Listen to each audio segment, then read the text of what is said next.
Assalamualaikum warahmatullahi wabarakatuh. Yang terhormat Bu AS Dwi Saptati Nurhidayati, STMT, sebagai dosen dosen matul emisi industri.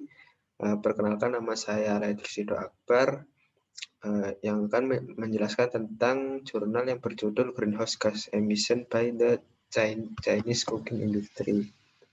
Jadi di jurnal ini menjelaskan tentang analisa karakteristik gas rumah kaca dari 10 industri kokas yang digunakan sebagai sampel dan menganalisa faktor-faktor apa saja yang berpengaruh dalam intensitas emisi karbon tersebut.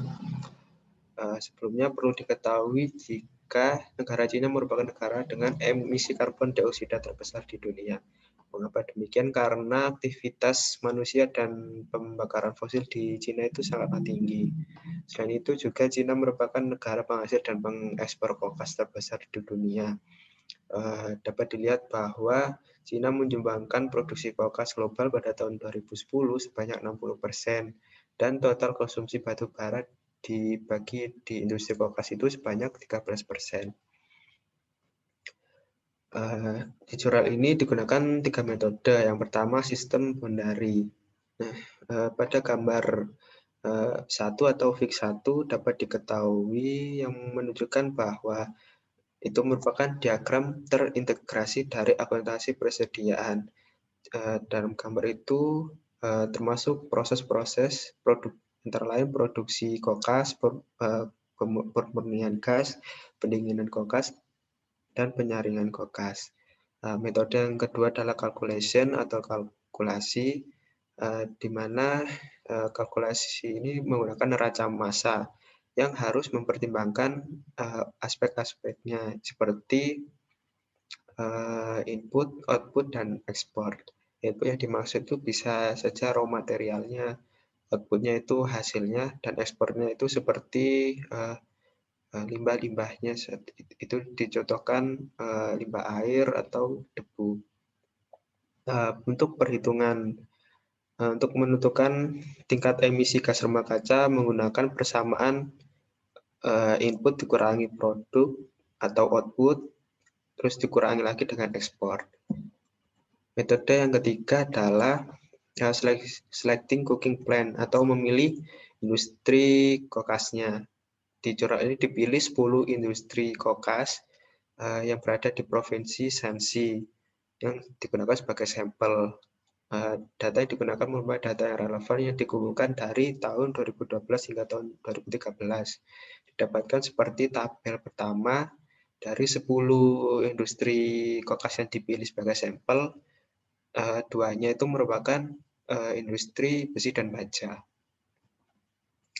Kemudian didapatkan hasil dan pembahasan.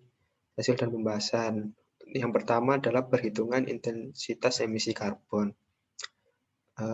Intensitas emisi karbon dapat dilihat pada gambar 3, di mana perusahaan TG menghasilkan intensitas emisi karbon yang tinggi, yaitu sekitar 904 kg CO2 per dekok. Sedangkan yang paling rendah adalah perusahaan SJ dengan hasil kurang lebih 128 kg CO2 per dekok. Dari tabel ini didapatkan hasil yang berbeda-beda tiap industri kokasnya. Jadi dapat disimpulkan jika terdapat faktor-faktor yang berpengaruh dalam intensitas emisi karbon ini.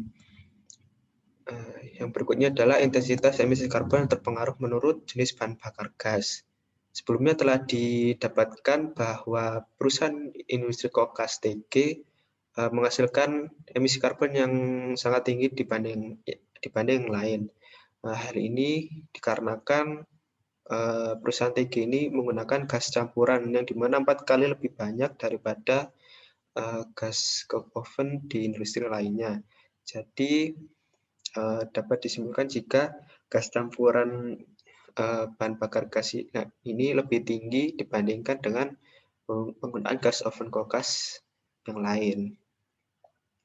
Jadi jenis bahan bakar gas ini merupakan pengaruh dalam intensitas emisi karbon. Untuk yang berikutnya adalah intensitas emisi karbon yang terpengaruh oleh skala produksi. Digunakan sampel industri TH, LB, SC, dan MGH. Nah, dari gambar Fig 5 atau gambar 5 didapatkan bahwa intensitas emisi karbon perusahaan TH itu lebih banyak dibanding perusahaan LB.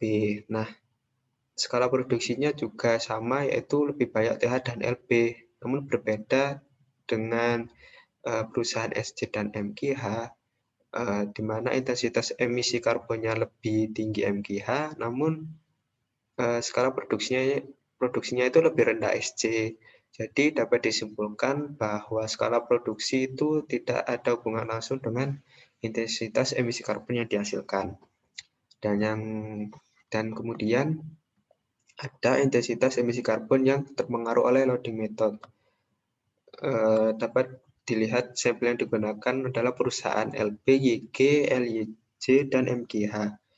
Pada perusahaan LB dan YG itu emisi karbonnya itu lebih besar LB, namun loading metodenya itu sama, sekitar sama. Dan dapat dilihat juga pada gambar 6 bahwa perusahaan LYJ dan MGH itu intensitas emisi karbonnya itu lebih banyak MGH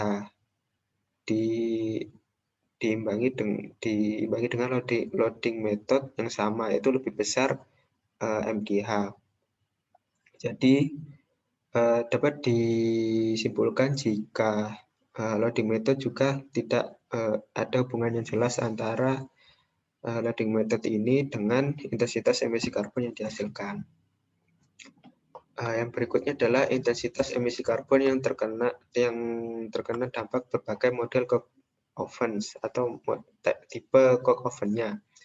Tipe coke oven yang sering digunakan adalah 4,3 M coke oven. Padahal dapat dilihat pada gambar 7 atau Fig 7, 4,3 M coke oven itu menghasilkan emisi karbon yang lebih besar dibanding 6,0 M cake oven.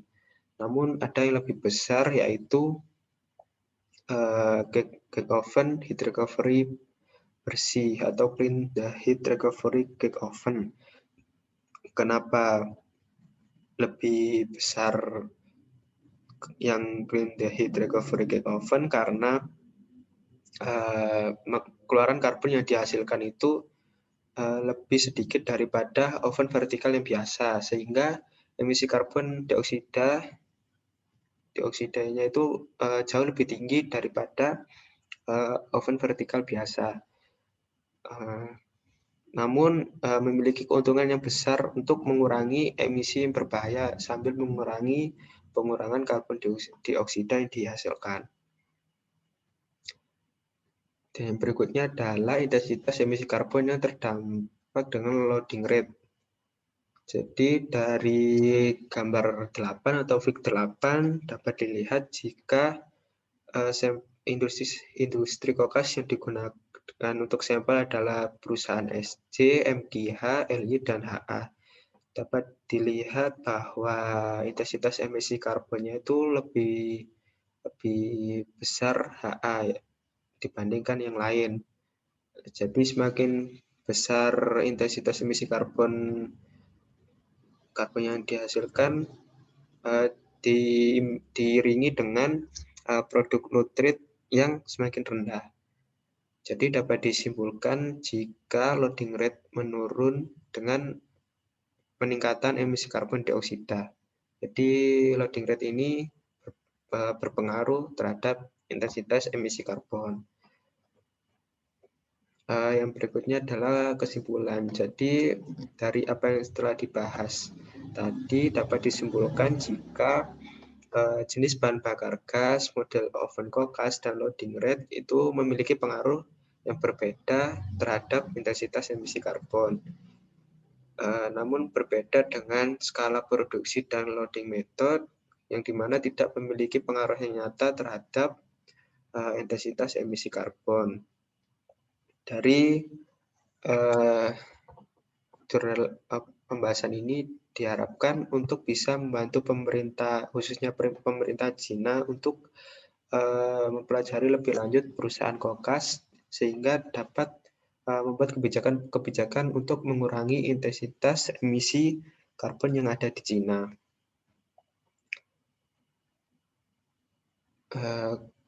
Sekian dari saya, kurang lebihnya mohon maaf. Wassalamualaikum warahmatullahi wabarakatuh.